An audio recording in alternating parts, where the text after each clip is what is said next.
Imagine you are walking through a dark forest at dawn. The air is heavy. On your back rests a boulder, not one you chose to carry, but one you refuse to set down. You feel its weight with every step. It presses into your shoulders. It makes breathing shallow and the road long. This is resentment. This is unforgiveness. The Stoics knew this burden well. They saw it not as an external punishment, but as a self-imposed prison. Forgiveness, they taught, is not a gift to others. It is the act of breaking our own chains. Marcus Aurelius wrote, "How much more grievous are the consequences of anger than the causes of it?" But what does it mean to forgive? And more importantly, what does forgiveness feel like?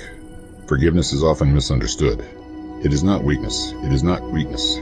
It is not erasure of the past. It is not saying it didn't matter. It matters deeply. But forgiveness is strength. The strength to refuse to let pain define the rest of your life. The Stoics called this strength apatheia, a serene state of mind free from destructive emotions. To forgive is to say, you do not control me anymore. You do not live rent-free in my mind, Epictetus said. If someone can do wrong, why can't you bear it? If someone can be unjust, why can't you forgive? Forgiveness feels like the unclenching of fists. Forgiveness feels like the unclenching of fists, the quiet untying of knots in your chest, the first full breath after holding it far too long. But still, we resist. We say, they don't deserve it. We clutch our grudges like shields, believing they protect us from further harm. But the Stoics ask us, do you deserve to suffer twice, once for the offense, and again by keeping the wound open? When we refuse to forgive, we relive the pain over and over. We become prisoners of our own anger. Epictetus reminds us, no man is free who is not master of himself. The one who wronged you, they may have moved on. They may not even remember. Meanwhile, you are shackled to a memory that eats away at your peace. Forgiveness does not arrive as a lightning strike. It comes as a slow thaw. Like ice melting on a winter branch, drop by drop, until the weight is gone. To forgive feels like a weight sliding off your shoulders. A mind no longer replaying the same scene over and over. Like a cruel theater of the past, it feels like freedom, like stepping outside after years locked in a room. Marcus Aurelius counsels us, the best revenge is to be unlike him who performed the injustice. Forgiveness is not for them, it is for you.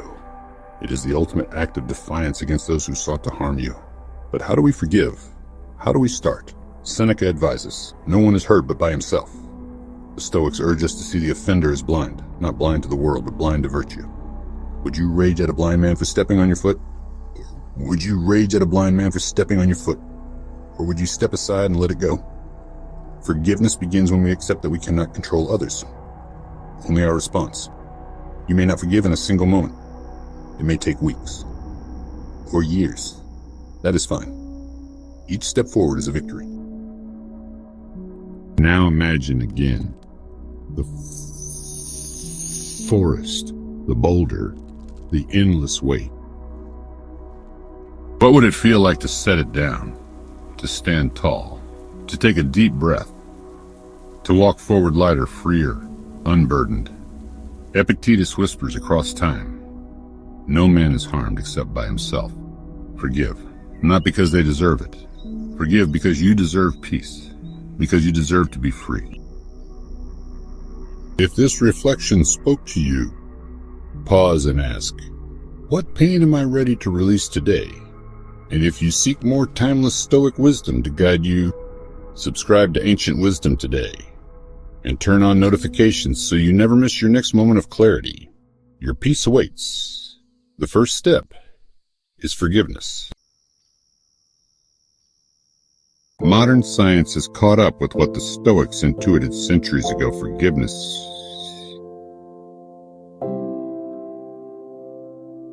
isn't just a moral ideal. It's a prescription for a healthier mind and body. When we hold on to resentment, our brains light up the same stress pathways as physical pain. Chronic anger floods our bodies with cortisol and adrenaline stress hormones that, over time, wear down our immune system, raise blood pressure, and even shrink parts of the brain linked to memory and emotional regulation. But what happens when we let go? Brain scans reveal that practicing forgiveness can actually rewire neural circuits.